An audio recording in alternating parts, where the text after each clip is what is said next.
국무총리님께서 모두 말씀을 시작하시겠습니다.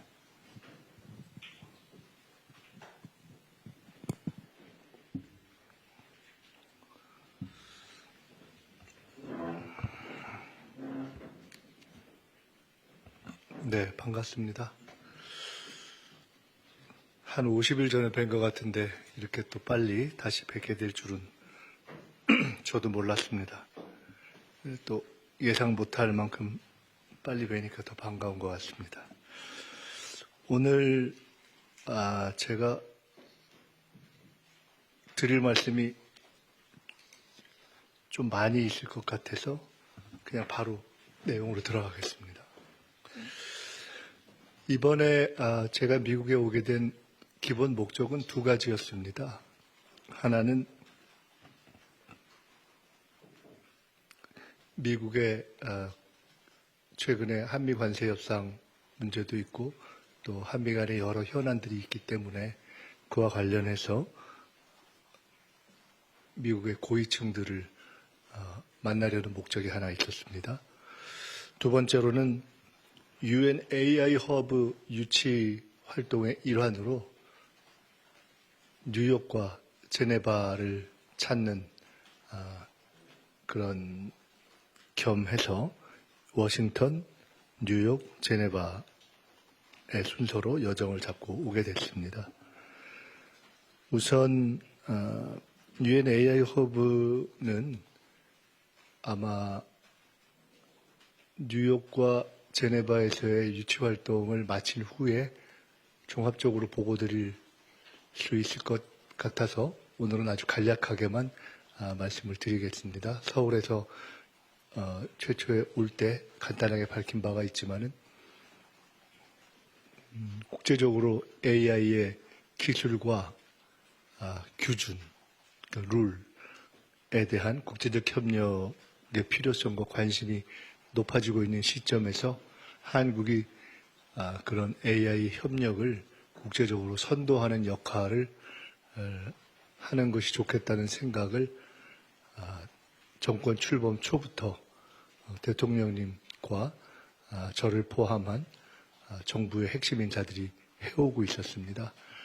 그래서 그 AI 허브 유치를 위한 노력을 그간 기초 작업을 했고 공식적으로 얼마 전에 AI 허브 유치위원회를 저를 위원장으로 해서 구성하고 공식 유치 활동을 벌이게 된 것입니다.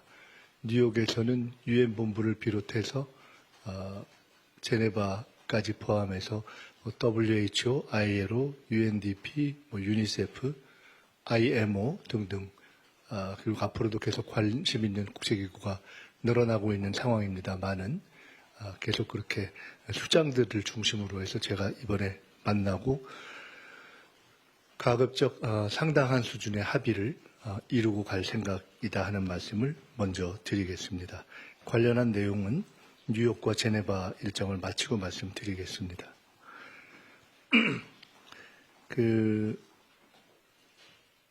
미국 정부 행정부 관계자들과 관련해서는 우선 순서대로는 어제 제가 워싱턴에 도착하자마자 거의 도착하고 한두 시간 후부터 시작해서 벤스 부통령 그리고 앤디 킴 상원의원 그리고 저녁에는 이곳에 진출한 한국 주요 대기업의 지상사 대표를 만났고 오늘은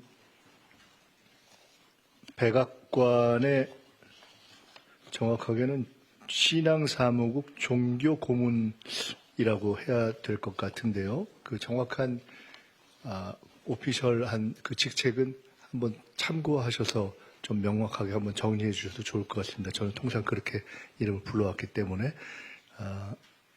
종교고문이고 트럼프 대통령과 가장 오래 막역한 인간적 관계를 형성해 온 것으로 알려져 있는 폴라 화이트 목사를 오늘 오전에 뵙고 바로 이어서 트럼프 대통령을 한 20분간 정도 뵙고 그리고 원래 폴라 화이트 목사님 면담 다음으로 예정하고 있던 크라치오스 과학기술 수석과의 만남을 진행했습니다. 관심이 아무래도 더 높으신 부분부터 말씀드리는 것이 좋을 것 같아서 트럼프 대통령과의 만남 부분부터 말씀을 드리겠습니다.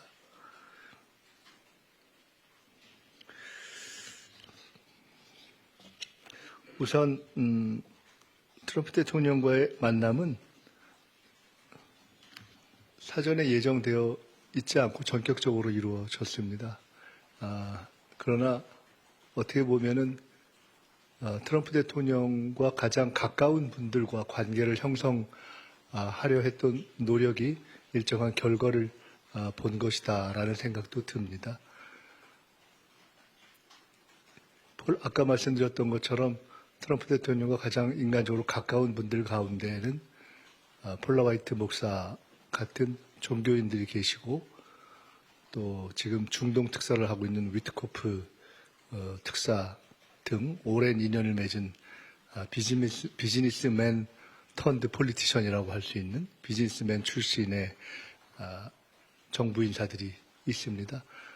이분들에 대해서 두루 제가 사실은 관계 형성 노력을 해왔습니다. 이번에 폴라 화이트 목사를 뵈는 데에는 폴라 화이트 목사와 오랫동안 또 관계를 형성해온 한국의 대표적인 교계 지도자들과의 어떤 교류와 또 저의 요청, 또 그분들의 도움이 있었습니다.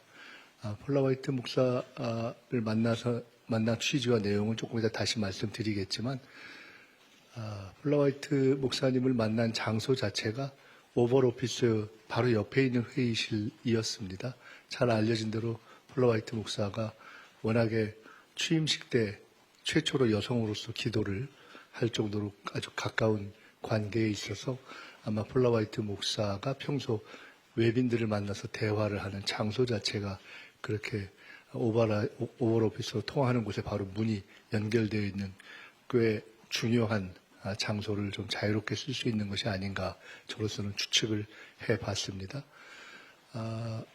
거의 1시간 정도 그러니까 예정했던 약속 시간을 넘겨서 대화를 하는 중에 폴라 화이트 목사가 트럼프 대통령이 오늘 중요한 회의가 있는 일정을 알고 계셨던 것 같고 중간에 저를 만나게 하는 것이 필요하겠다라고 판단을 했는지 몇 번을 이렇게 왔다 갔다 하면서 회의 상황을 체크하고 크라치오스 수석과의 원래 미팅이 있었는데 크라치오스 수석이 와서 기다리고 있는데 좀 더 기다리라고 해서 저와 대화를 더 하다가 트럼프 대통령의 그 회의가 끝나는 시점에 들어가서 의사 확인을 하고 저와의 면담을 성사시켰습니다.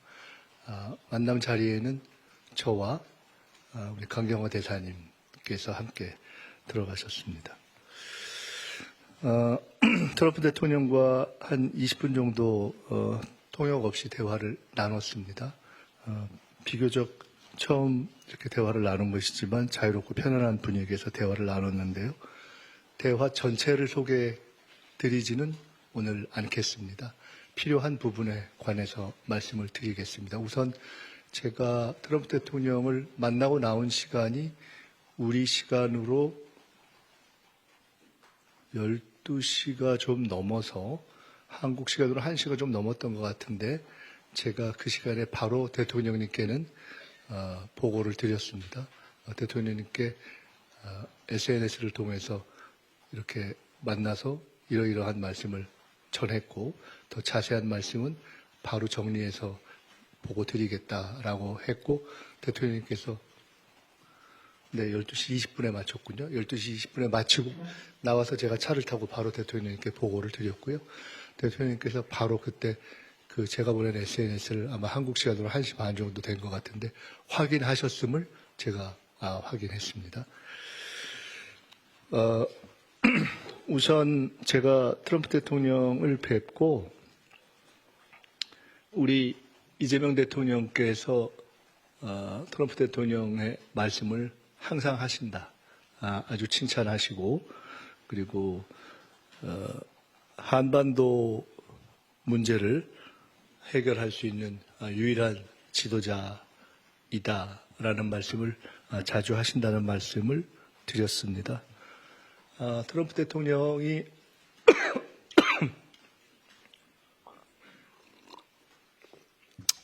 그 자리가 마침 중요한 회의가 끝난 자리여서 그 자리에 회의가 끝나고 나갈 때 잠깐 저한테 인사를 시키려고 몇 분이 현장에 계셨습니다. 헤그세스 국방장관, 전쟁부 장관이라고도 하죠. 그리고 아마 댄 케인 합참의장 같은데요. 댄 케인 합참의장. 이 회의 말미에 남아있다가 저하고도 잠깐 얘기를 하고 우리가 얘기하는 거를 잠깐 들으라고 해서 그분 잠깐 계셨는데 그 한반도 문제를 해결할 유일한 리더로 우리 트럼프 대통령을 이재명 대통령께서 늘 말씀을 하신다라고 말씀을 하니까 그 부분에 대해서 제가 그렇게 얘기한 것을 당신들 들었냐 이러면서 저보고 한 번 더 그분들께 이야기해달라라고 이렇게 아주 기분 좋게 첫 인사를 받아들이신 것 같습니다. 이란 상황 등등을 처음에 간단하게 언급하면서 대화가 시작됐고요. 그러다가 바로 트럼프 대통령께서 저한테 영어를 어디서 그렇게 공부했냐고 해서 제가 미국에 있을 때 그 하버드 케네디 스쿨에서 공부를 했다라는 얘기를 하면서 둘이 대화가 조금 더 이어졌는데 북한에 대한 관심을 보이시면서 바로 보좌관한테 김정은 위원장과 판문점에서 찍은 사진을 갖고 오라고 하셔서 그 사진을 보면서 같이 이야기를 나눴습니다. 아마 그 사진이 곧 아마 그 사진을 곧 또 배포해 드리겠습니다. 김정은 위원장과 좋은 관계를 유지하고 있다. 그리고 김정은 위원장이 미국과 또 트럼프 대통령과의 대화를 원하는지에 대해 궁금하다 하면서 제 의견을 물었습니다. 그 트럼프 대통령의 질문에 대해서 제가 몇 가지 이야기를 했습니다. 기본적으로 북한이 또 김정은 위원장이 과의 대화를 한 유일한 서방의 리더가 트럼프 대통령이라고 제가 말씀을 드렸고 또 한반도의 문제를 해결할 수 있는 피스메이커로서의 유일한 역량을 가지고 있는 리더이라고 생각한다라고 말씀을 드렸습니다. 그 제 언급에 대해서 굉장히 의미 깊게 생각하고 만족해하는 반응을 보였습니다. 제가 말씀드렸듯이 그 트럼프 대통령이 제게 질문한 내용에 대해서 북한이 현재 어떤 상황일지 트럼프 대통령과의 대화를 원할지 그리고 그 관계를 진전시키기 위해서 어떻게 하면 좋겠는지에 대해서 제가 몇 가지 말씀을 드렸습니다. 그 자세한 내용에 대해서는 오늘은 말씀드리지 않겠습니다. 그 자세한 내용에 대해서는 한국에 돌아가서 대통령께 먼저 보고 드리는 것이 우선이 아닌가 이렇게 생각을 하기도 하고 제가 말씀을 드리고 나서 트럼프 대통령이 보좌관에게 바로 몇 가지 지시를 하셨습니다. 제가 말씀드린 내용의 한 가지를 주요한 내용을 더 파악할 것을 첫째 지시하셨고 그에 기초해서 북한과의 관계와 관련한 어떠한 조치를 하는 것이 좋겠다라는 것을 또한 지시를 하셨습니다. 그 무엇을 파악하고 무엇을 어떻게 하라고 지시하셨는지에 대해서는 그거는 미국의 트럼프 대통령께서 행하신 일이기 때문에 그 정상의 한 부분을 그 정상이 직접 밝히기 전에 제가 말씀드리는 것은 좀 적절치 않다고 생각해서 오늘은 말씀드리지 않겠습니다.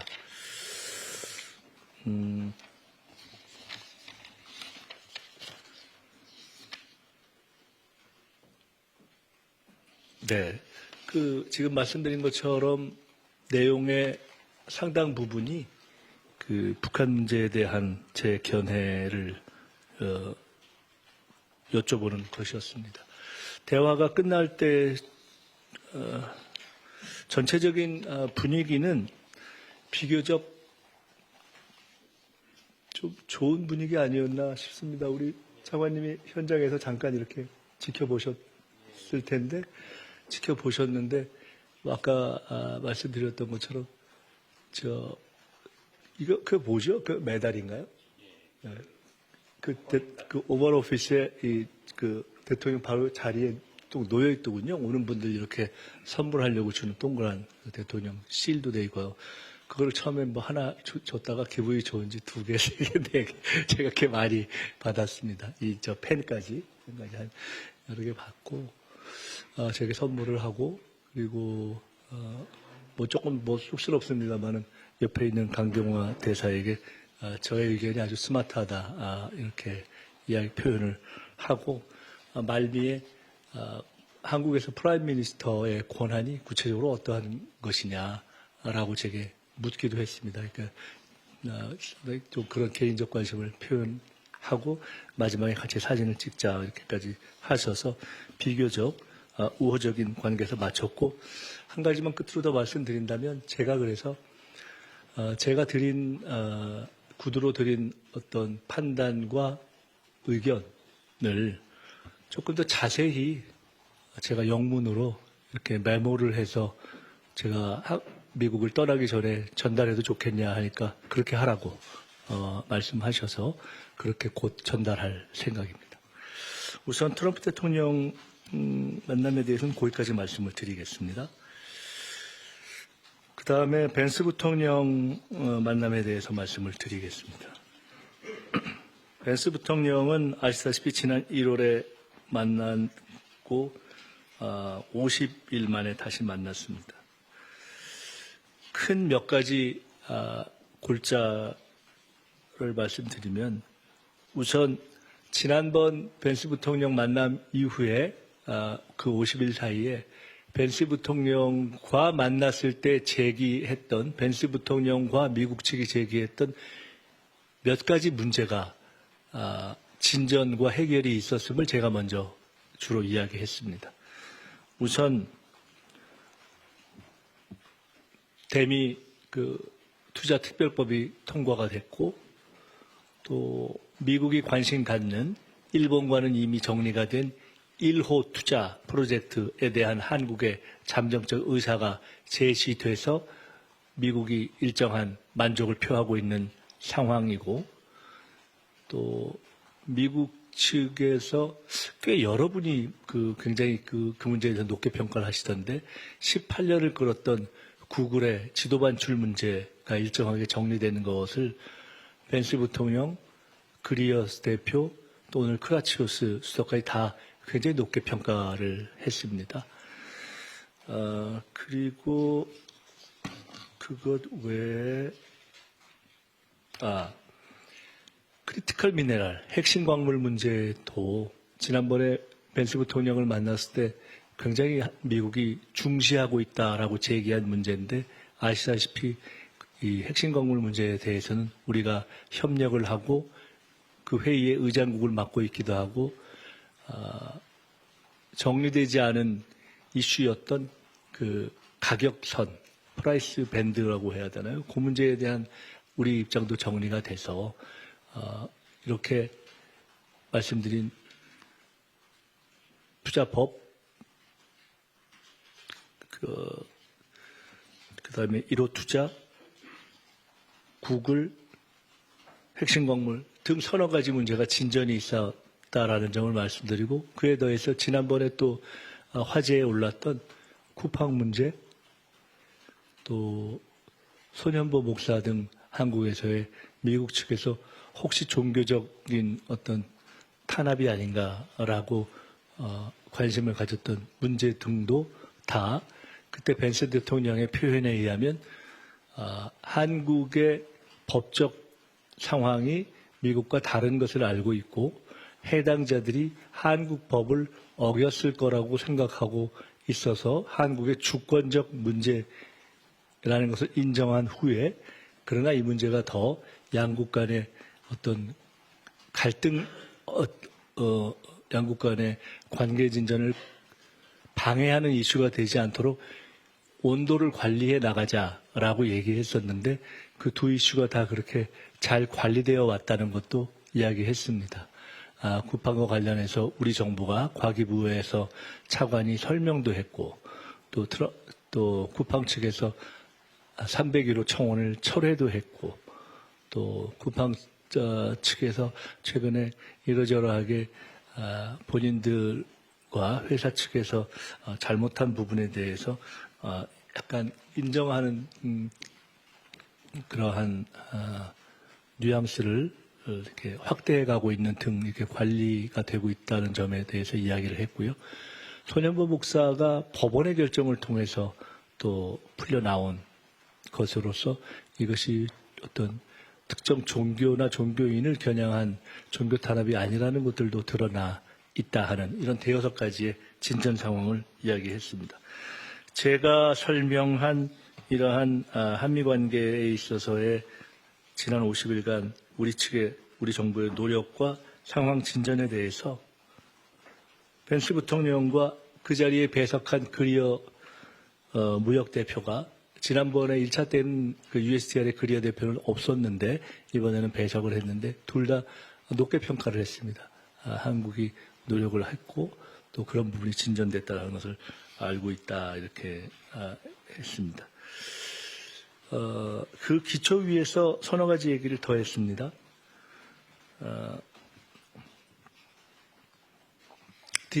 미국이 최근에 계속 관심을 가져온 어떤 디지털 규제, 디지털 관련 입법 문제에 대해서 이것이 EU처럼 유럽처럼 규제가 되는 것이 아닌가라는 질문을 해서 이에 대해서는 우리가 이미 누누이 정부 차원에서 유럽과는 다르다 하는 점을 이야기해 왔고 저 또한 이야기를 했습니다.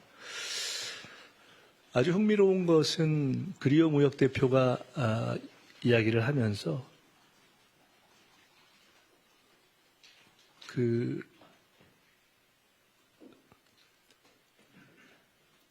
쿠팡의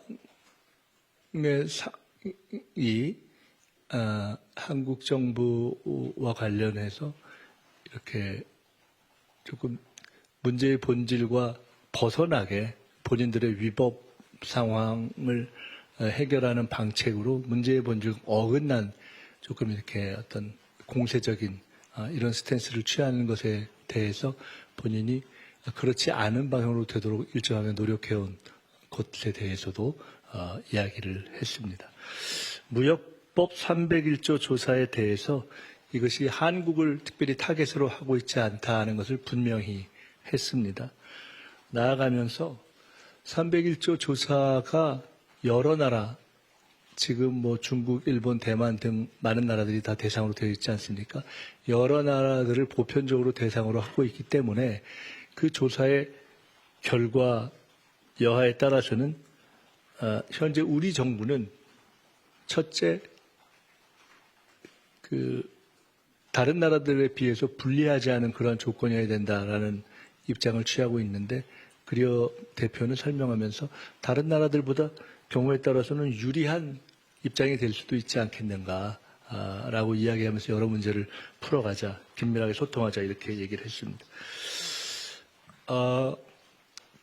제가 전반부에 앞서 말한 여러 가지 이슈들이 지난 50일 동안 진전이 있음을 이야기한 후에 기본적으로 한미 관계에 있어서 지금 제일 중요한 것은 관세나 301조보다 중요한 본질은 결국은 한미 협력과 투자이다.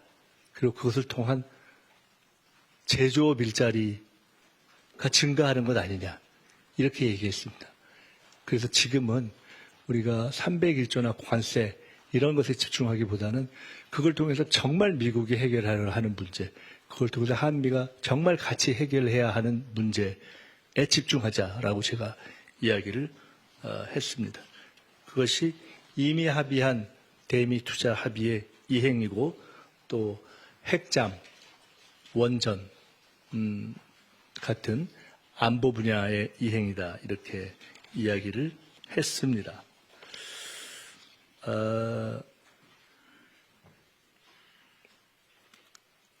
트럼프 대통령 만났을 때도 트럼프 대통령의 관심을 그렇게 보인 것에서 드러났지만 벤스 부통령도 지난번에 이어서 이번에도 트럼프 대통령이 북한과의 대화에 관심을 가지고 있는데 어떻게 잘 보좌할 수 있겠는가 하고 제게 조언을 구했습니다. 제가 친서, 특사, 직접 방문 등등의 다양한 방식이 있지 않겠는가라고 이야기했고 트럼프 대통령과 마찬가지로 벤스 부통령에게도 원한다면 제가 영문으로 된 조금 더 구체적인 제 생각을 담은 메모를 전하겠다고 했고 벤스 부통령이 그에 대해서도 그것을 해주면 좋겠다고 이야기를 해서 제가 그렇게 전달을 하기로 했고 전했습니다. 벤스 부통령과는 두 번 만나면서 비교적 서로 농담을 주고받을 만큼 이렇게 관계가 편해진 것 같고 올해 가능하다면 그리고 안 된다면 내년에 약 100만 명 정도의 카톨릭 청년들이 한국에 오는 세계 청년대회가 교황까지 방문하면서 있기 때문에 벤스 부통령이 카톨릭이기도 해서 올해 가급적 오시면 좋겠고 올해 중간선거 등으로 혹시 바쁘다면 내년에는 꼭 오면은 카톨릭의 국제적인 리더로서 상징적으로 크게 도움이 되지 않겠는가 꼭 오셨으면 좋겠다. 제가 마침 정부에서 그 대회에 원활한 그 진행을 지원하는 책임을 지고 있다 이렇게 이야기를 해서 벤스 부통령이 꼭 방한하고 싶다 이렇게 화답했습니다. 폴라 화이트 폴라 화이트 목사과의 대화를 조금 소개해 드리겠습니다. 아까도 말씀드렸지만 제가 폴라 화이트 목사를 이번에 뵙는 것이 좋겠다고 판단하고 그분을 만날 수 있도록 우리 교계 지도자 분의 도움을 받아서 만나게 된 것은 첫째로는 어쨌든 트럼프 대통령에게 거의 30년에 걸친 시간 동안 오랜 교분을 쌓고 지금도 가장 가깝게 인간적, 정신적 교분을 나누고 조언을 직접 할 수 있는 관계여서 트럼프 대통령과의 어떤 전체적인 직간접적인 관계를 형성하는 데 도움이 될 것 같다는 판단 때문이었고 또 하나는 미국 조야에 한국이 혹시 종교 탄압이 존재하는지 또는 특히나 보수 정치인이나 보수 종교에 대한 어떤 차별적인 대우가 있는 것이 아닌지 하는 그러한 오해가 좀 존재한다는 것을 제가 알고 있었기 때문에 그것을 불식하려는 차원에서도 만남이 있었습니다. 결론부터 말씀드리면 굉장히 도움이 된 미팅이었다고 생각합니다. 저도 한국에 없는 페이스 오피스라는 기구가 백악관에 설치되어 있는 취지에 대해서 충분히 들었고 그리고 제가 그 취지가 굉장히 흥미롭다라고 폴라 화이트 목사에게 이야기했고 그러면서 그렇게 이런 기구가 한국에는 없는데 미국에는 존재하는 것처럼 한국과 미국의 문화적 상황이 다르고 정치적 상황이 다르고 종교의 상황이 다르고 정치와 종교의 관계가 다르다라고 하면서 여러 가지 예를 들어서 설명을 했고 그에 대해서 폴라 화이트와 폴라 화이트 목사를 오랫동안 도와왔던 그 측근 사무국장으로 보이는 분이 보좌관이 아주 공감을 많이 했습니다. 폴라 화이트 목사가 한국에도 오랫동안 온 분이고 한국에 대한 이해가 높은 분이어서 마지막에 제 설명을 듣고서는 그러면 구체적으로 한국의 선거법이 어떻게 되어 있는가, 선거법의 어떠한 부분을 이번에 문제가 된 예를 들어 손현보 목사라든가 또는 통일교회 한학자 총재 같은 분들이 위반한 것인가 대해서 물어서 그것이 종교 행위와 관련된 것이 전혀 아닌 선거 법의 위반이나 또는 어떤 정치자금 또는 뇌물과 관련된 위반이어서 이것은 종교인이 아닌 다른 경우에도 똑같이 해당되는 것이다라는 것을 구체적으로 설명을 했고 그에 대해서 몇 가지 확인 질문을 하면서 이해가 굉장히 많이 된 것 같은 그러한 상황이었습니다. 마지막에 한국에 대한 애정이 많다는 얘기를 하면서 한국과 미국의 교량 역할을 하겠다는 그런 의사표현을 하셔서 제가 폴라 화이트 목사의 한국에 대한 관심에 대해서 감사를 표시하고 한국에 대해서 한반도 문제 해결을 위해서 계속 기도해달라 제가 이렇게 부탁을 했습니다. 앞으로도 한국에 오시면 꼭 서로 연락을 주고받자 이렇게 해서 좋게 대화가 마무리됐다고 봅니다. 끝으로 크라치오스 수석과의 만남입니다. 정확하게는 백악관 과학기술정책실장 이렇게 되어 있는 것 같은데 사실은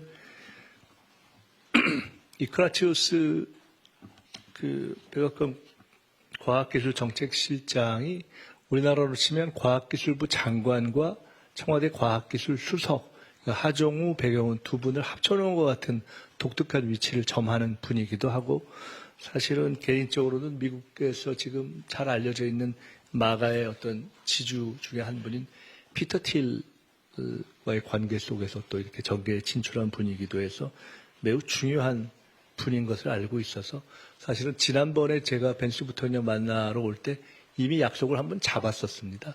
근데 그때 다보스에 있던 크라치오스 수석이 그 교통편에 문제가 생겨서 그때 못 만나서 이번에 다시 만나게 된 것입니다.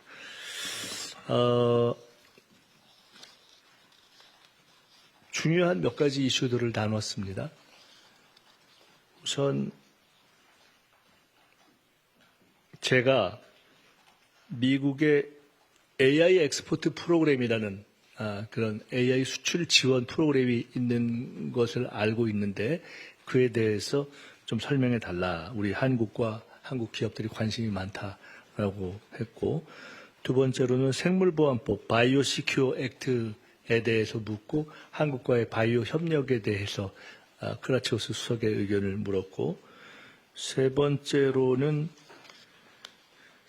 우리 원전과 농축 재처리 이 기술 이것을 이미 트럼프 대통령이 약속한 바 이것을 빨리 약속대로 이행하는 것이 한국이 미국의 원자력 관련한 투자를 하고 협력을 하는 데 있어서도 매우 중요하기 때문에 그에 관련해서도 우리 크라치오스 수석이 조금 긍정적인 지원 역할을 해달라 이렇게 이야기를 했습니다.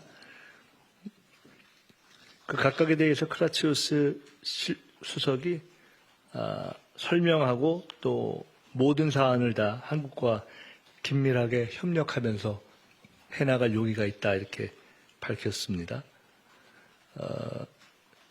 아까 말씀처럼 크라치오스 실장도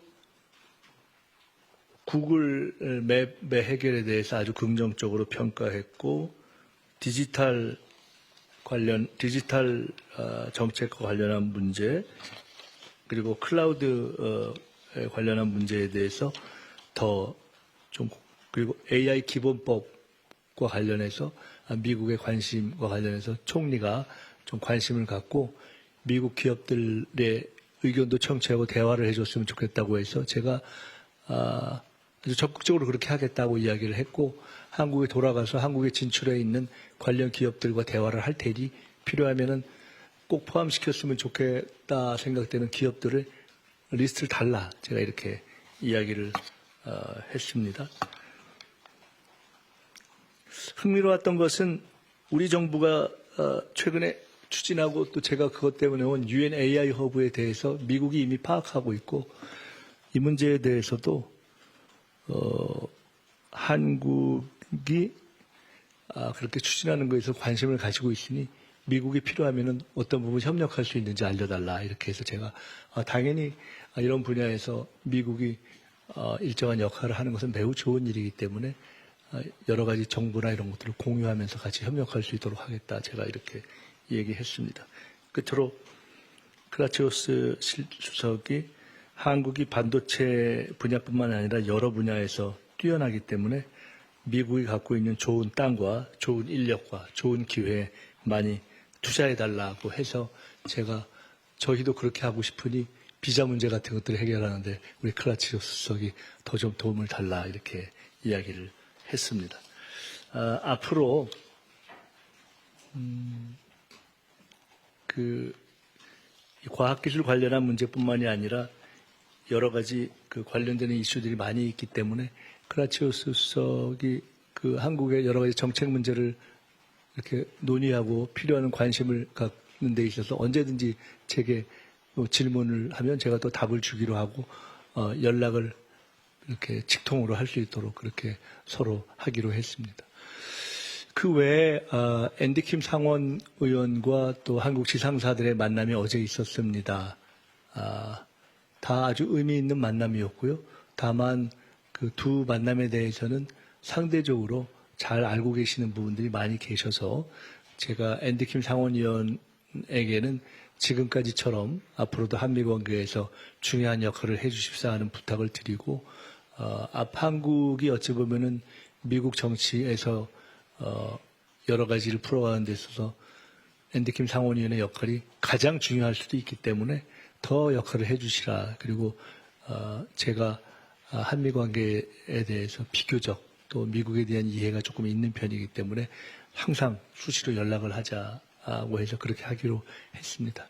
어제 한국 지상사들과의 만남에서는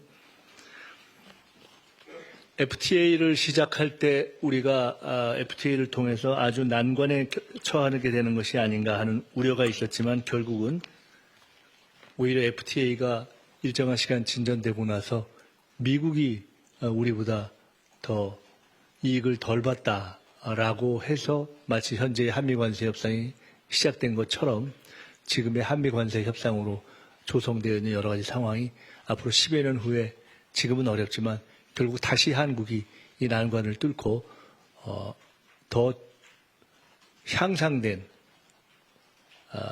역할과 위상과 한미 관계에 있어서의 포션을 차지하게 될 것이라는 확신하에서 그렇게 되도록 함께 노력하자 하는 말씀을 드리고 또 그런 의지를 같이 나눈 그런 시간이었습니다.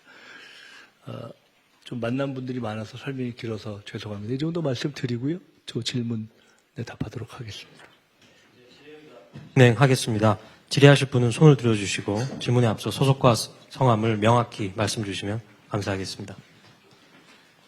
네, MBC 김재용 부장님. MBC 김재용입니다.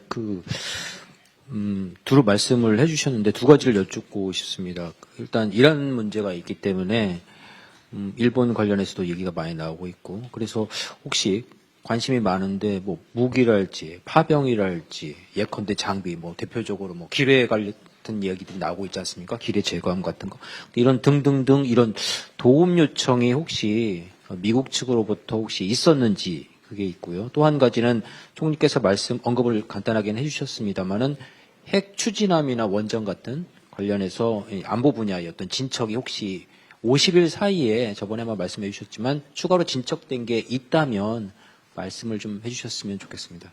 우선 첫 번째 이란과 관련한 구체적인 논의나 아니면 지원 요청, 도움 요청 이런 건 없었습니다. 그것은 트럼프 대통령을 뵀을 때도 또 벤스 부통령을 포함한 다른 관계자들을 뵀을 때도 없었습니다. 두 번째로 지난 첫 벤스 부통령을 만나기 위한 방미 이후에 지난 50일 동안 안보 협력 관련한 진전이 있었는가? 그것은 안보와 통상 투 트랙에서의 대미 협상과 합의가 이루어진 이후에 대미 관세 협상과 관련한 이슈들이 다시 이렇게 진행되면서 안보 분야의 합의에도 불구하고 그것을 이행하는 실제 진전은 지금 그리 많이 되어 있지 않은 상황입니다. 그래서 제가 벤스 부통령을 만났을 때 말씀드렸듯이 관세나 301조 이런 문제들이 있지만 더 중요한 것은 실제 문제를 해결하는 것이기 때문에 앞으로 우리가 투자가 실제로 될 수 있을 대로 노력하고 동시에 안보 분야의 협력, 원전이라든가 뭐 재처리 이런 부분은 잘 될 수 있도록 펜스 부통령이 더 협력을 해줬으면 좋겠다. 그래서 더 우리가 진전을 내도록 하자 이렇게 제기를 한 것입니다. 큰 틀에 있어서는 공감을 표시했습니다. 네, 아시아투데이 하만주 국장님. 네. 그 총님 수고 많으셨습니다. 트럼프 대통령과 펜스 부통령 연쇄회담 하신다고 고생 많으셨습니다. 그 말씀 중에 그리어 대표께서 쿠팡의 로비 활동에 대해서 좀 부정적으로 언급하셨다 했는데 그 언급이 좀 구체적으로 어떤 내용인지 말씀해 주시고요. 또 그리어 대표가 한국의 어떤 면에 있어서는 301조에 있어서 유리한 측면이 있다라는 말을 했다고 하셨는데 그것이 바로 어떤 면에서 한미 좀 총리님께서 이번에 그 대미 투자 특별법 통과를 설명하신 등등 한국이 미국과의 무역 협정 합의 노력을 충실하게 이행하고 있다는 측면에서 그리어 대표가 그런 언급을 한 것인지 그 배경 설명도 좀 부탁을 드리겠습니다. 네. 그리고 예. 한 가지만 더. 네. 총리님께서 뭐 지난번 오셨을 때도 그랬습니다만은 사실상 특별한 목적을 가지고 방밀한 한정사상 최초의 총리다라고 말씀하셨는데 이번 한미무역협상은 구현철 부총리나 김정관 장관 등 뭐 관련 부처 장관님들이 계신데 총리님께 직접 이번에 오셔서 그 한국의 무역협정 이행상을 설명하신 그 배경 그렇게 하심으로써 뭐 이번에 뭐 트럼프 대통령도 만나게 된 게 아닌가 생각이 듭니다만 그 배경에 대해서 좀 혹시 전체적 총괄을 이제 총리님께서 하시는 건지 좀 설명을 부탁드립니다. 우선 아까 설명을 드렸지만은 질문을 주셨으니까 조금 더 자세히 말씀드린다면 쿠팡 부분은 쿠팡이 제가 이렇게 이야기를 했습니다. 얘기 중에 쿠팡이 리걸리 아메리칸 컴퍼니죠. 그러니까 법적으로는 미국 회사지만은 쿠팡을 이끌고 있는 오너가 에스니컬리 사실 민족적으로나 인종적으로는 한국인 아닌가 그런 점에서 한국 국민 사이에 독특한 정서가 있다는 것을 사실 조금 이해해 줬으면 좋겠다. 그런데 쿠팡 측에서 애초에 문제 발생 사실을 축소하고 문제 발생에 대한 신고를 지연하고 그리고 그 문제의 본질을 왜곡해서 이것이 제가 이렇게 표현했습니다. 한국 기업이든 미국 기업이든 프랑스 기업이든 똑같은 문제인데 마치 한미 간의 통상 문제인 것처럼 왜곡하고 이 모든 것이 한국 국민에게는 잘 받아들여지지가 않는다. 이것을 차라리 일찌감치 인정하고 사과했다면은 이게 이렇게까지 감정적으로 안 좋게 그러니까 실체보다 더 그러니까 실제 받아야 하는 처벌보다도 더 감정적으로 안 좋아질 일인지 나로서는 사실은 좀 이해하기 어렵다. 그 점에 대해서 미국 측에서도 이해를 해줬으면 좋겠다. 라고 설명을 했고 그에 대해서 뭐 딱 뭐라고 안 했지만 부정하지 못했습니다. 그리고 바로 그러한 맥락 속에서 아시다시피 쿠팡이 최근에 301조 청원을 하려 하다가 철회한 것도 어찌 보면은 본인들이 이 문제를 푸는 데 있어서 보다 더 어떤 공세적 접근 방법 중에 하나를 철회한 것이라고 볼 수 있는 거 아니겠습니까? 그런 등등이 쿠팡이 궁극적으로 어떤 자세로 이 문제를 이제 풀려고 입장을 정하고 있는지는 모르겠지만 그러나 애초에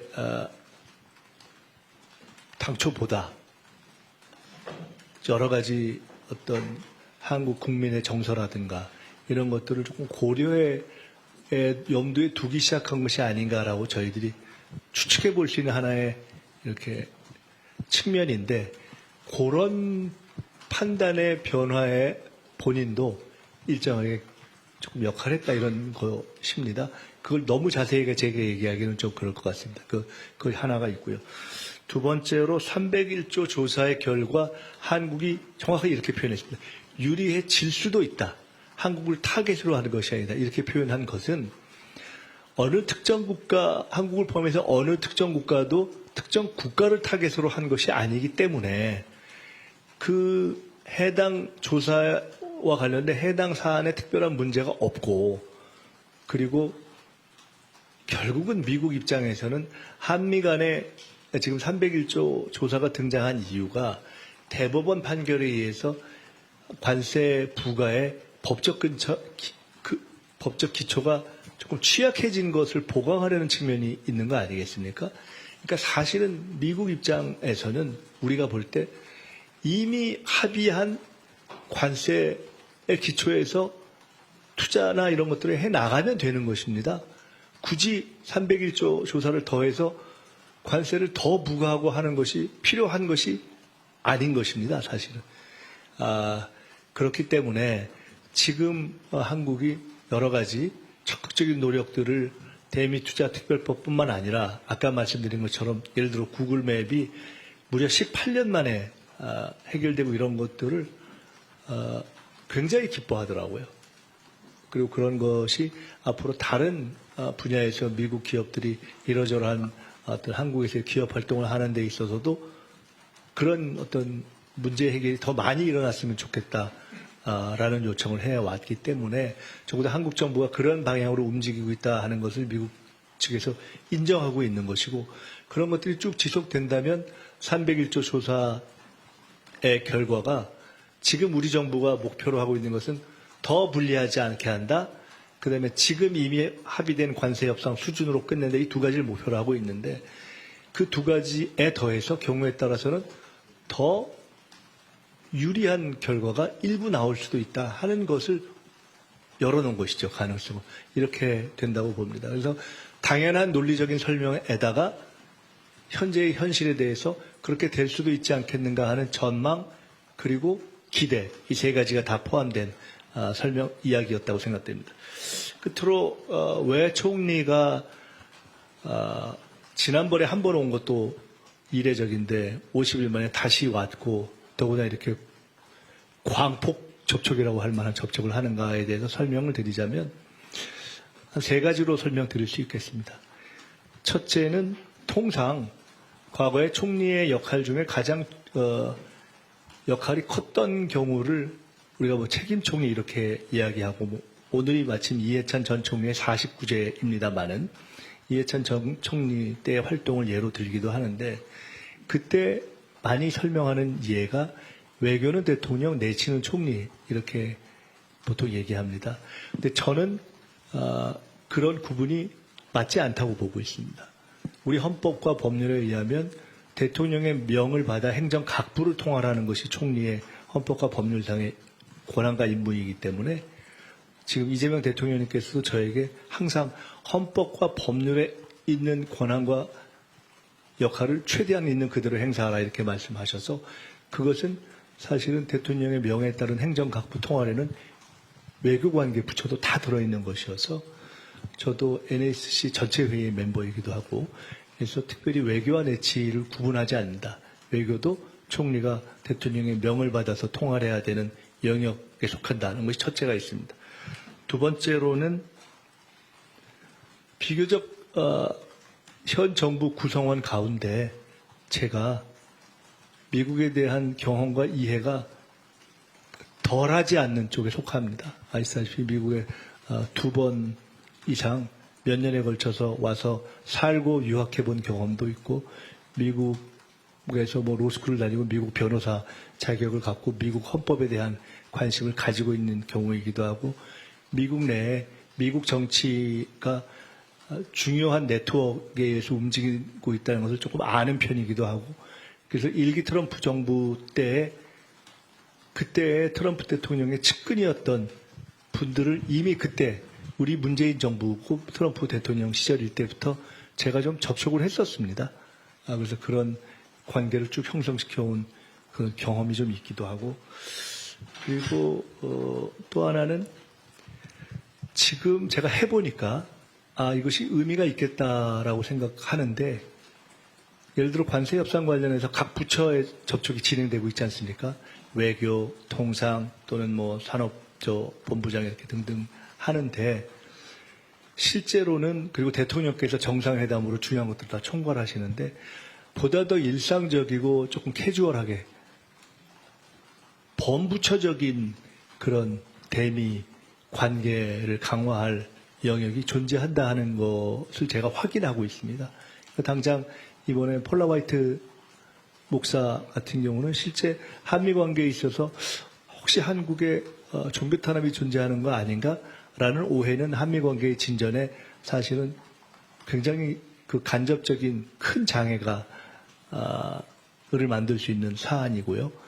또 그래서 그런 것들을 설명하는데 저 같은 사람이 역할하는 것이 상당히 도움이 되고, 또 그렇게 하다 보니 그 과정에서 실제로 관계의 중요성 때문에 트럼프 대통령을 만나기도 되고 뭐 이렇지 않습니까? 그 외에도 뭐 크라치오 수석이라든가, 사실은 제가 지난번에 벤스 부통령을 만나러 왔을 때 이미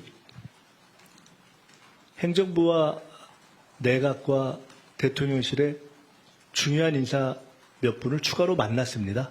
1박 2일 있는 동안에. 그러니까 비교적 총리의 직을 갖고 또 미국 사회에 대한 이해가 조금 있는 상태에서 그렇게 만남도 조금 용이하고, 또 그렇게 해서 한미 관계에 대한 기본 어떤 일종의 펀더멘트를 강화하는데 제가 설명이라든가 이런 걸 통해서 역할하는 것이 의미가 있다 하는 생각을 했고, 실제로 그런 것 같습니다. 지난번에 제가 미국에 1차 왔다가 돌아가서 대통령님을 포함해서 우리 외교안보 라인의 중요한 분들께 제가 만난 것들을 쭉 설명을 드렸고요. 그때 대통령을 포함한 외교안보 주요 포스트에 계신 분들이 제가 일정하게 미국 측과 계속 좀 접촉도 하고 관계를 형성도 하고 또 좀 왔다 갔다도 하고 그런 것이 좋겠다는 의견들을 공히 주셨습니다. 네, 그렇게 설명드리겠습니다. 네, 매경 최승진 간사님. 예, 매일경제 최승진입니다. 아까 말씀 중에 북한 김정은 위원장과 이제 대화 관련해가지고 벤스 부통령에게 뭐 메모를 이제 전달해 주셨다고 말씀하셨는데, 그 내용 좀 저희가 좀 소개해 주실 수 있으면 좀 좋을 것 같고요. 그리고 대미 투자 1호가 미국 정부에 전달이 됐고 미국 정부에서 어떤 반응이 나왔는지, 그리고 확정이 된 건지도 좀 여쭤보고 싶습니다. 대미 투자 1호. 1호. 예, 예. 네네. 그리고 이제 그리어 대표 만나셨을 때 301조 조사가 이제 디지털 규제 관련해서도 예고를 해놨는데, 그것 관련해서는 또 다른 언급이 없었는지 좀 듣고 싶습니다. 잠깐만요. 한 가지만 좀 제가 팩트를 확인하겠습니다. 디지털 관련한 얘기가 있었는데요. 우선 그 부분부터.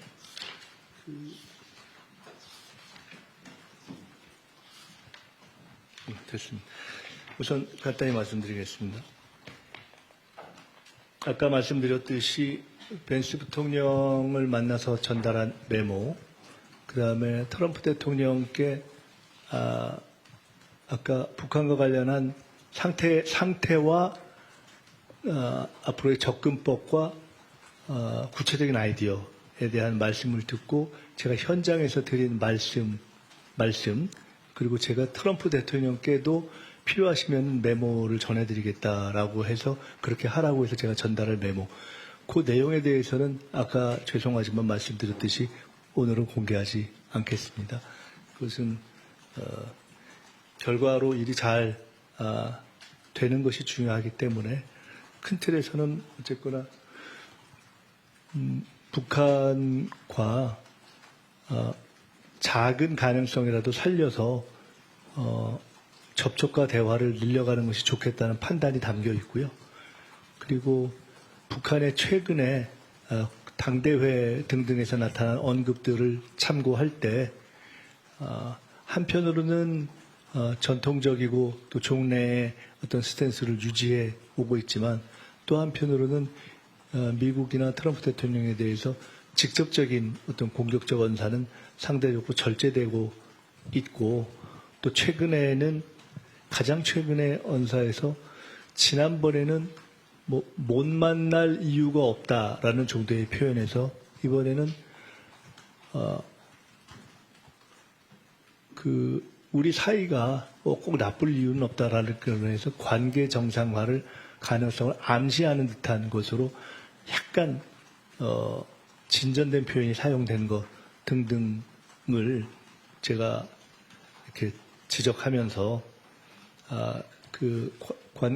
최소한 접촉과 대화의 가능성이 열려 있다라는 얘기를 구두로도 했고 또 메모에도 담았고요. 또 트럼프 대통령 같은 내용이 기본적으로 트럼프 대통령에 대한 메모와 벤스 부통령에 대한 메모가 담겨 있는데 그리고 구체적으로 그러면은 무엇을 일종의 문제를 푸는 카드로 했으면 좋겠는가에 대한 아이디어가 있습니다. 근데 그 아이디어에 대해서 말씀드리기는 좀 어려울 것 같습니다. 근데 그에 대해서 얼핏 제가 말씀드리니까 트럼프 대통령께서 매우 흥미를 보이셨습니다. 예. 그 정도 말씀드리면 될 것 같고요. 대미투자특별법에 대해서는 제가 말씀드렸지만 모든 만났던 미국 정부의 관계자들이 특별법이 이렇게 통과된 것에 대해서 아주 긍정적으로 평가했습니다. 그 1호는 말씀드린 것처럼 원래는 공식적으로 법이 통과된 이후에 법상 형성되는 공사와 투자 관련 공사와 투자 관련 위원회를 거쳐서 그리고 미국 측의 최종 결정을 통해서 1호가 확정되는 것이어서 현재까지는 그 단계가 아니고요. 다만 언론에도 나와 있지만은 어떤 경우에는 뭐 원자력 얘기도 조금 진출도 얘기되고 있고 또 다른 아이디어도 있어서 한 두세 가지의 아이디어가 유력하게 검토되고 있는 것으로 알고 있습니다. 오늘 벤스 대통령 만나셨을 때 말씀하셨던 사업이 혹시 어떤 거였는지 1호 사업 말씀을 논의했다고 생각해요. 그게 아니고 어제 벤스 부통령을 만났을 때에는 그 잠정적으로 그 확정된 1호 사업이 아니라 원자력 협력 내지는 원전 진출 뭐 이런 것들도 국내 일각에서 제기된 경우가 있어서 제가 이런 그 하나의 예로 들었고요. 그 예로 든 이유는 실제로 그런 아이디어가 일부에서 나와서 그런 측면도 있고 그런 것을 하기 위해서도 우리가 안보 합의에서 지금 필요로 하는 농축 재처리 역량, 그에 대한 지원, 기술에 대한 지원 이런 것들이 빨리 이행돼야 된다라는 것들을 강조하기 위해서도 제가 일부러 그 사례를 든 측면도 있습니다. 네, 한국경제 이상은 간사님. 네, 한국경제 이상은입니다. 대미투자특별법이 사실 조금 늦어진 부분 때문에 지난번에 트럼프 대통령이 관세를 원상 복구하겠다 이런 말도 하고 그랬었는데 한 4개월 가까이 걸린 것에 대해서 좀 오래 걸린 이유를 혹시 뭐 물어본다든가 아니면 우리 쪽에서 이 정도의 시간이 걸렸던 이유가 이렇다라고 설명을 했던 부분이 혹시 있는지가 궁금하고요. 그리고 핵심 광물 관련해서 그 밴드, 가격의 그 밴드, 프라이스 밴드가 어느 정도 이제 입장이 정리됐다고 말씀을 하셨는데 사실 우리 기업들 관점에서는 그게 비용 증가가 될 수 있는 부분이라서 좀 우려가 있었습니다. 근데 입장을 정리했다고 하는 게 우리가 그런 무역 블록에 참여하겠다는 뜻으로 정리가 된 건지 어떤 수준인지 조금 설명을 해주시면 좋겠습니다. 이제 다 정리돼가지고 법 통과됐는데 그 사이에 왜 지연됐냐 이거를 뭐 묻진 않더라고요. 그래서 그 부분은 뭐 일단 질문이 없었습니다. 그 핵심 광물과 관련된 그 부분 일정한 밴드 아래로 가격의 어떤 지지선을 두는 문제에 대해서 이렇게 논의가 계속 됐는데 어쨌든 그것을 우리 정부의 입장이 이제 정리가 되어서 그 부분에 대한 거는 조금 자세한 설명을 제가 드리기보다는 제가 뭐 이미 그 정리된 내용이 있으니까 좀 참고하시거나 제가 좀 다른 더 명확한 설명을 해당 부처를 통해서 드리는 것이 좋겠습니다. 제가 얼핏 보고 대략은 이해를 했는데 제 설명이 조금 부정확할 수도 있을 것 같아서 그것을 뭐 제가 설명을 드리는 것은 꼭 오늘 제가 해야 될 영역은 아닐 수도 있을 것 같습니다. 네.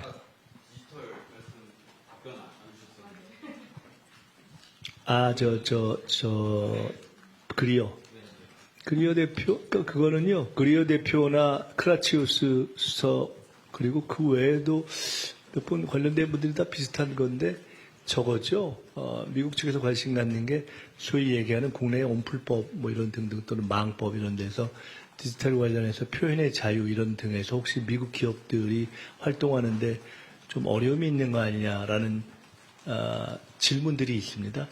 근데 가장 크게는 혹시 EU 방식이냐라는 질문이 있는데 EU 방식과는 다르다 하는 설명을 우리가 이미 해오고 있고 EU 방식이라고 하면은 어떤 문제가 있을 때 플랫폼을 규제하거나 뭐 이런 건데 우리는 플랫폼을 규제하는 것이 아니라 해당 문제를 일으킨 개인, 게시자를 뭐 규제하거나 처벌하는 이런 것이어서 EU 방식과 전혀 다르다라는 것을 설명을 하고 있기도 하고 제도 설계 자체가 다릅니다.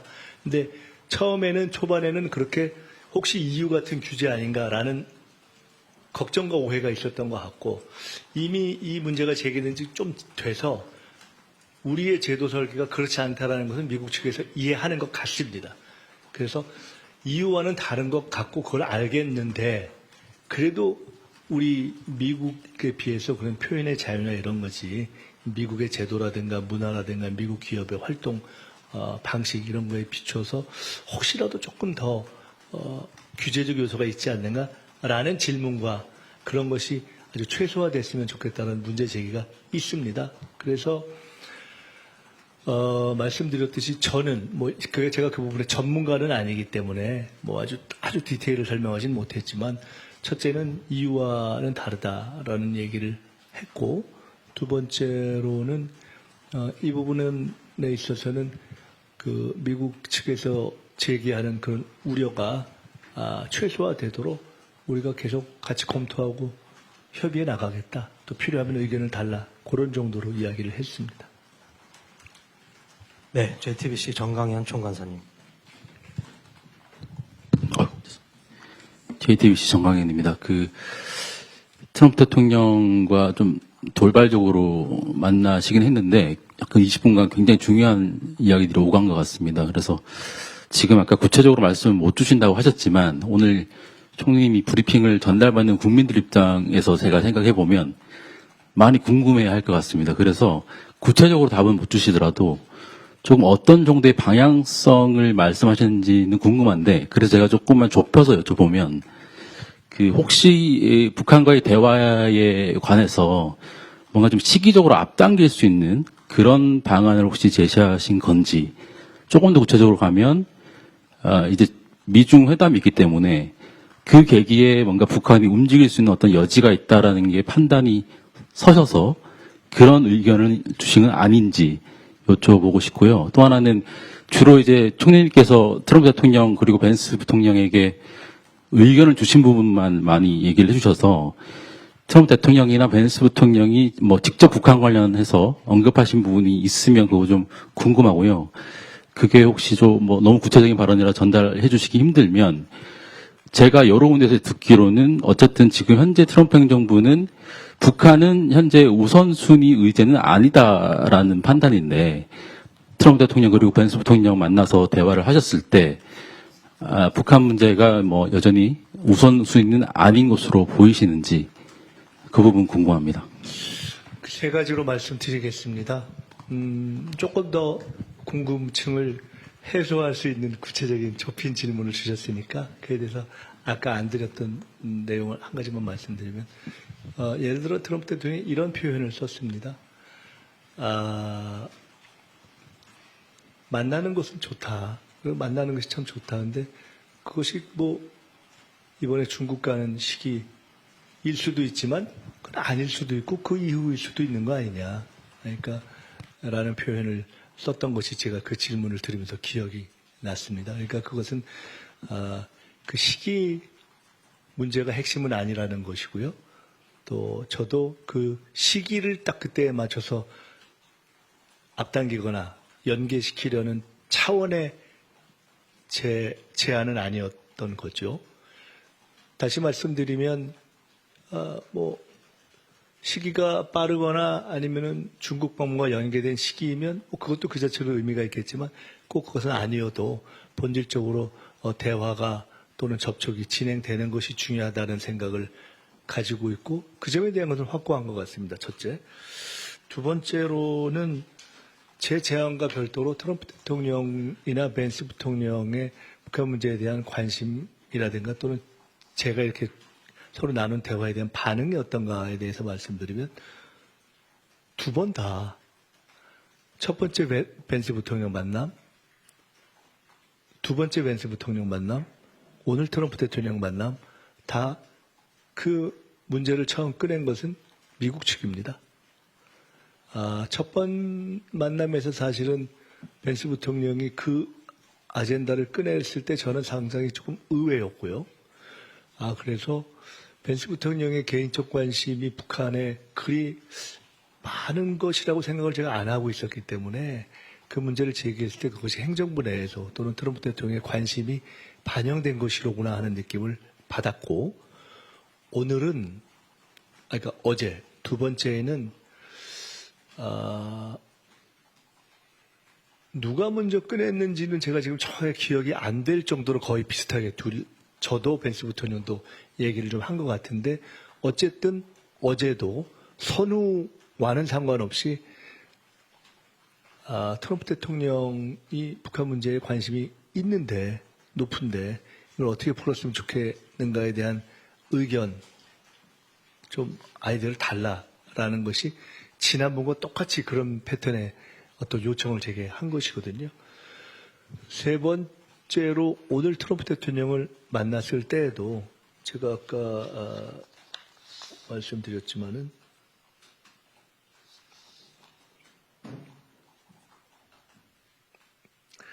우선 물론 시작은 제가 첫 인사를 하면서 대통령님의 안부도 전하고 그러면서 우리 대통령께서 트럼프 대통령을 한반도 문제를 풀 수 있는 the only one이다. 피스메이커가 될 수 있는 유일한 역량과 조건을 갖춘 분이다. 라고 늘 이야기한다. 라고 하면서 화두를 풀기는 했지만 그리고 그것에서 화두가 돼서 얘기가 풀린 면은 있지만 꼭 그것이 아니더라도 트럼프 대통령이 바로 저에게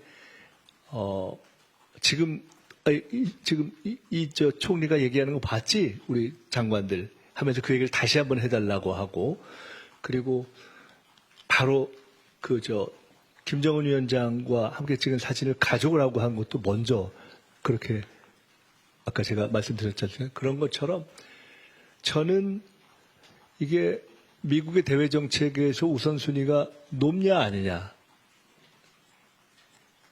제가 알 수 없지만 관심의 영역에 분명히 존재하는구나 하는 느낌은 가질 수 있었고 그 외에도 제가 사실은 일일이 소개하지 않은 여러 언급과 대화를 했는데 상당히 관심이 있구나. 그리고 이 문제를 푸는데 흥미가 있구나 하는 것은 저는 확실히 느낄 수 있었습니다.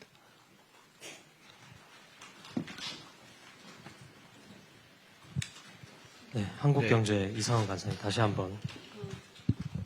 연결되어서요. 사실은 지난번 9차 북한 당대회 할 때 북한이 미국에 대해서는 그렇게 좀 오픈된 태도로 이야기를 했지만 한국에 대해서는 영원히 동쪽에서 배제하겠다고 하고 그 어느 때보다도 사실은 훨씬 강경하게 이야기를 했기 때문에 한국이 트럼프 일기 정부 때처럼 뭔가 뭐 북미 간에 이런 대화를 하는 데서 어떤 역할을 하기가 좀 어려운 측면도 있어 보입니다. 근데 총리님은 이 문제를 지금 어떻게 생각하시는지, 한국이 여기서 어떤 역할을 하기를 바라시는 건지 그걸 조금 더 알고 싶습니다. 지금 질문을 명확하게 정리한 것이 피스메이커와 페이스메이커입니다. 북한이 한편으로는 미국과도 관계를 완화하거나 정상화하려는 것을 구두로 언급으로 표명하는 것은 과거에 비해서 훨씬 줄었습니다. 그건 우리 모두가 아는 바입니다. 그리고 그러한 관심의 축소를 대체하는 것이 중국 또는 러시아 관계의 증대입니다. 그리고 그것에는 1차 트럼프 정부 때의 하노이 회담, 하노이 딜이 무산된 것의 영향도 있다는 것을 우리가 다 알고 있습니다. 그리고 그 이후에 윤석열 정부까지를 거치면서 남북관계의 냉각이라는 과정을 겪었고, 그리고 북한 자체로서는 적대적인 두 국가론의 등장이라는 북한 정권 수립 이후 수십 년간의 어떤 전통을 깬 그야말로 대전환까지가 있는 것이 현실입니다. 즉, 그렇게 변환 속에서 우리는 당연히 북한이 더구나 그러면서 그 과정을 거쳐서 북한이 주장하는 핵 역량은 더 증대된 상태입니다. 그렇기 때문에 북한이 대미 관계의 정상화에 나설 동기는 과거보다 오히려 줄었다라는 평가가 일반적인 것이 사실 아닙니까? 그런 관계가 그런 어떤 니즈가 줄어있기 때문에 한국과 북한의 관계, 남북 관계는 물론 미북 관계에서 한국의 역할할 목도 당연히 더 줄을 수 있겠죠. 이것이 현실입니다. 그러나 우리는 항상 현실의 양면을 봐야 하고 현실 속에서 또 미래를 만들어야 되는 것이기 때문에 말씀드린 대로 미국에 대한 언급에서 약간 완화된 측면을 봄과 동시에 북한이 한국에 대해서 더 냉담한 태도나 더 강경한 언급을 하는 동시에 그러나 한국 정부의 대북 여러 가지 정책의 면에 있어서 일정하게 긍정적 언급을 하는 대목도 생겨 있는 점도 저희가 보고 있고 우리 정부로서는 이 모든 상황을 종합해서 미북 관계도 더 개선되는 방향으로 가고 남북 관계도 더 악화되지 않는 방향으로 가도록 노력하고 당장 주된 열차를 가동시킬 상황이 되지 않는다면 그 열차가 잘 굴러가도록 신호도 울리고 기름도 치고 페이스 메이커도 하고 뭐 그러는 것이 맞는 거 아닌가. 지금 질문 주신 만큼 우리가 최대한 노력을 하고 있다. 이렇게 이해해 주시면 좋겠습니다. 네. 자, 그럼 시간 관계상, 그러면 질문 하나 더 있으시니까. 질문을 네. 질문을 너무 과하게 많이 하시는 것 같아요. 혼자. 간단한 질문인데요. 이란 전쟁 때문에 이제 한국에 있는 이제 미군 자산들이 좀 이동하고 있다 이런 보도들이 계속 나오고 있는데 어제 그리고 오늘 만나서 이제 당국자들 대통령 포함해서 당국자들 만나시면서 그 관련해서 말씀 나누신 건 없는지. 네, 아까 제가 처음에 말씀드렸듯이 이란과 관련한 구체적인 이야기나 또는 지원, 도움에 관한 요청 등의 이야기는 없었고 시간상으로도 그건 뭐 불가능했습니다. 20분 동안 사실은 20분이라는 시간 동안에 처음 만나서 아이스 브레이킹 없이 하는 관계치고는 굉장히 많은 이야기를 사실 이례적으로 했다고 생각이 들고 아마 배석하셨던 강경화 대사님께서 약간 놀랍다고 할 정도의 사실은 이렇게 바로 관계가 형성되고 대화가 진행될 정도로 대화가 많이 됐지만 그랬기 때문에 그 이란 문제를 논의할 시간은 대화의 주제가 될 시간은 없었습니다. 네, 시간 관계상 그러면 이제 9월 마지막 질문으로 해서 오늘 특파원 간담회를 마치도록 하겠습니다. 모두